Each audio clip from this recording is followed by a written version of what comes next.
शेतकरी आणि दिव्यांगांचे नेते सन्माननीय बच्चू कडू साहेब यांनी 7 दिवस शेतकऱ्यांसाठी उपोषण केलं. त्यानंतर लेखी आश्वासन सरकारनं दिलं, परंतु लेखी आश्वासन दिल्यानंतर सरकारने शेतकऱ्यांच्या तोंडाला पानं पुसली अशा पद्धतीचा एक सूर उमटला. तर त्या माध्यमातून आपण काय कमवलं काय गमवलं जाणून घेऊया.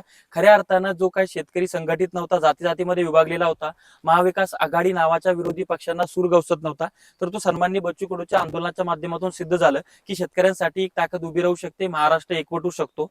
त्यानंतरचा विषय राहिला आहे की सरकारनं तोंडाला पानं पुसली का, तर ती आश्वासनं जे आहेत दिव्यांगांच्या मानधनाबाबत असतील किंवा शेतकरी कर्जमाफीबाबत असतील किंवा इतर मागण्यांबाबत असतील, तर तो सरकारनं वेळकाढूपणा केलेला आहे.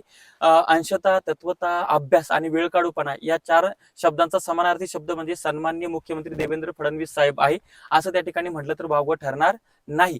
एकंदर काय आहे तर बच्चू कडूंच्या माध्यमातून आपण शेतकऱ्यांच्या कर्जमाफीसाठी परत एकदा आंदोलन उभं केलेलं आहे आणि त्याला काही वेळ लागेल आणि त्या माध्यमातून आपण पुढे ते रेटू आणि करून घेऊ.